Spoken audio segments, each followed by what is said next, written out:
Hey everyone, this is OKCoyote.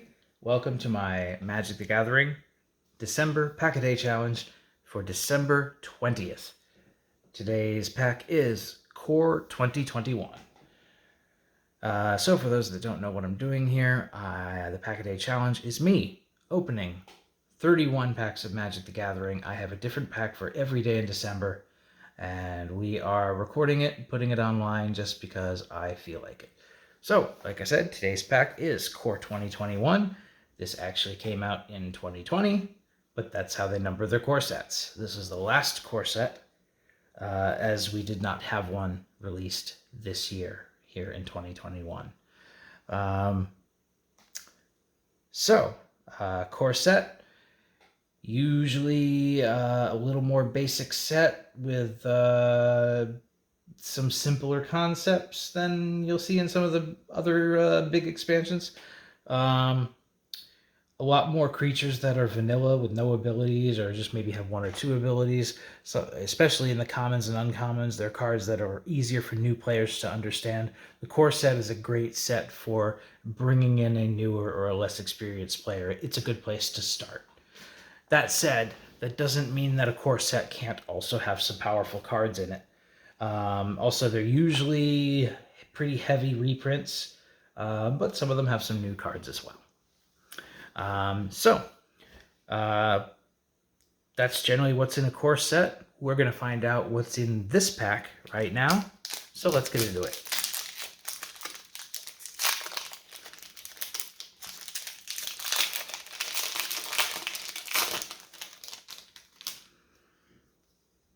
Okay, oh, these are upside down. They're facing upside down in the pack compared to all the other packs I've opened so far. So I just had to flip the stack over and we're good to go. All right, we start with Infernal Scarring. 1 and a black for an enchantment aura. Enchant creature. Enchanted creature gets +2/+0 and has, when this creature dies, draw a card.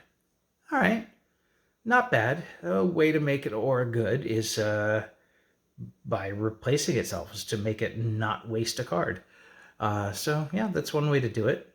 The ones I like better are the ones that say the creature comes back to the battlefield as opposed to, or comes, back to your hand or back into play, as opposed to letting the creature die and just getting a card draw or something out of it. But it's what it is.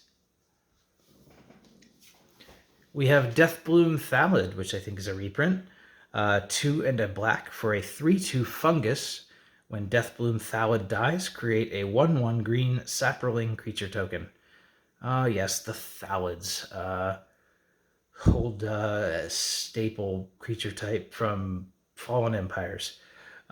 This one's pretty solid. A 3/2 for 3 is going to be on curve, and giving you a 1/1 after it dies makes it slightly better than the curve, so it's a good card. Ranger's Guile is a green instant for 1 green mana. It says target creature you control gets +1/+1 and gains hexproof until end of turn. This is a card that's not going to make a huge splash, but it's usually going to save something from dying. Generally not that great, but if you need a combat trick, there's a combat trick. Here's another combat trick. Sure Strike. 1 and a red for an instant. Target creature gets +3/+0 and gains first strike until end of turn. This is a stronger combat trick.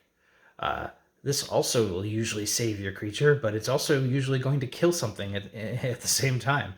Might even kill your opponent, depending on the situation. Yeah, I like that one a little better. Lofty Denial is 1 and a blue for an instant. Counter target spell unless its controller pays 1. If you control a creature with flying, counter that spell unless its controller pays 4 instead. This sounds hard, but this card is really easy to build around. Generally, it's not hard for blue to get some flyers, and this card gets pretty good when that happens. Sanguine Indulgence is 3 and a black for a sorcery. And it says this spell costs 3 less to cast if you've gained 3 or more life this turn. Return up to 2 target creature cards from your graveyard to your hand. Cool. Black tends to do a lot of life gain with vampires and stuff, so if you can get some drain going, or maybe run it with some white for a lifelink, then this could only cost 1. Now, that seems like a lot of work just to get this thing to trigger. But yeah, generally, even for 4, this is fine. Generally, black always has a card like this that's going to get some things back out of your graveyard after they die. Late in the game, it's fine. It gives you back things that your opponent has to deal with. It's not a strong card, but it's an alright card.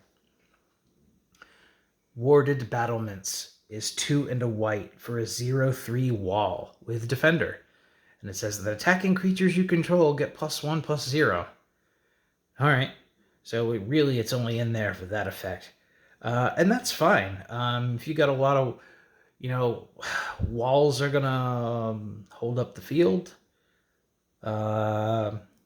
give you something to protect you from your attackers. But, if you're playing white, you generally don't run cards like this. You run cheap, small creatures. Well, if you're running a lot of cheap, small creatures, then giving them a power boost actually makes this wall quite a bit better. Next up, Scorching Dragonfire, 1 and a red for an instant. Scorching Dragonfire deals 3 damage to target creature or planeswalker. If that creature or planeswalker would die this turn, exile it instead. This is quality removal here. We've had packs where an ability like this is going to cost you 3 or 4 mana, or even like 5 mana to do 5 damage, something like that.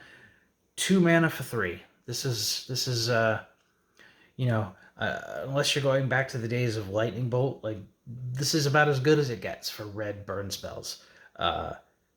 3 damage to a creature or planeswalker and exile it when it dies. Yeah, this is a great pick. It's definitely a high pick. Next up, we've got Secure the Scene. 4 and a white for a sorcery.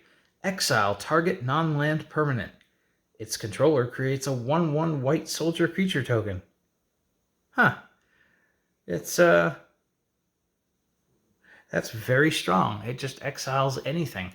They do get a soldier out of it, but so what?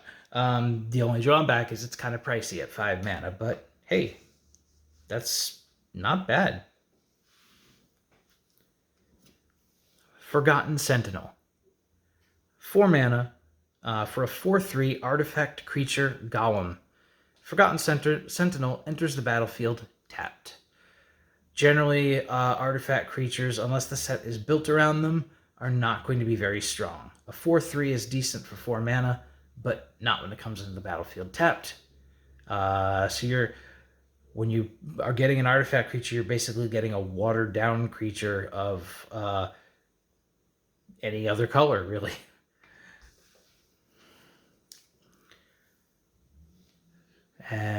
Moving into the uncommons, we have the way to really annoy your opponent, and that is Tormod's Crypt.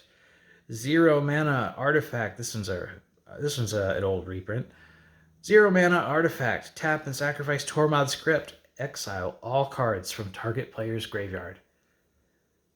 It sounds like it's not very strong, but I will tell you that is just going to annoy your opponent.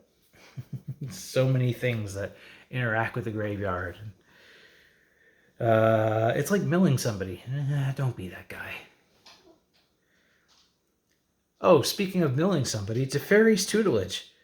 2 and a blue enchantment. When Teferi's Tutelage enters the battlefield, draw a card, then discard a card. Whenever you draw a card, target opponent mills 2 cards. So it loots. Cool. Right off the bat, they mill 2 cards, just off casting this. And then every time you draw, including your normal draw for the turn, they mill 2 cards. So you throw this in with a couple other cards that draw you cards, and especially in a limited game. They deck out very quickly if this is left unchecked. Don't be this guy. I mean, I say that. I've been this guy before. But usually I end up playing against this guy. People will first pick this because they will build around it. It's the mill deck is just that kind of card that people will try to make it work. We have Alpine Houndmaster for red and white. It's a 2/2 human warrior. When Alpine Houndmaster enters the battlefield, you may search your library for a card named Alpine Watchdog and or a card named Igneous Cur.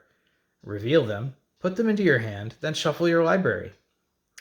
Whenever Alpine Houndmaster attacks, it gets +X+0 until end of turn, where X is the number of other attacking creatures. This is fine in a constructed game where you can build around this. Otherwise, well, even with that, if you, I think the other two are common, Alpine Watchdog and Igneous Cur. They're just like both dogs. We didn't see them in this pack, but, a 2/2 that can fetch you 2 creatures is pretty cool. But even if you don't get them, a 2/2 for 2 with its ability to get stronger based on attacking creatures might be fine. I wouldn't pick this highly, though. I wouldn't pick this unless you have seen some of these other cards or you're already solidly into red-white. Before we get to our rare, let's look at what else is in the pack. It isn't much. We have a soldier token. Yep, it's a white 1/1 soldier token. Lots of cards make this. We have a mountain as our basic land. All right, our rare. Oh, it looks pretty. I'm not sure. Is this even part of this set? So it's a higher collector number than the amount of cards in the set. So I'm thinking this is going to be just like an alternate art. It's probably in the set. I think it's just an alternate art. But it's a really cool looking alternate art. This is Basri's Lieutenant. And yeah, it's just like a different card frame. I don't know what they call this. I know they have different styles of card frames with all the new sets lately. So this is this one. Anyway, Basri's Lieutenant is 3 and a white for a 3/4 human knight with vigilance and protection from multicolored. When Basri's Lieutenant enters the battlefield, put a +1/+1 counter on target creature you control. Whenever Basri's Lieutenant or another creature you control dies, if it had a +1/+1 counter on it, create a 2/2 white knight creature token with vigilance. That's really good. A 3/4 with lots of abilities. And presumably, I mean, you could even put the counter on itself, and it's a 4/5. And then when it dies, you get a 2/2 with vigilance. You get the horse, basically. He falls off the horse, you get the horse. That's a lot of upside for 4 mana, and only 1 white needed. So it's a great card. It's definitely worth the styling it this way, and it's kind of tricked out. It's not foil, but it's pretty. It's nice looking. Is it my first pick? Probably is, because it's a beater, and that's what I like. If this wasn't in the pack, I was going to say that if I wanted to ensure I won my games, I would probably go with the Scorching Dragonfire. But if I were feeling a bit more cerebral, then I might try that Teferi's Tutelage and see if we could build that deck. But I think now that we've seen this rare, I think this is one of the packs where the rare is my first pick. But that's going to do it. Your mileage may vary, but whatever the case, that's going to do it for today's Pack-A-Day Challenge, the Core 2021 pack. Don't forget to like this video if you liked this video. You can also subscribe to my channel, and you can follow me over on Twitter at OKCoyote. Thanks again for watching, and we will see you tomorrow with another pack.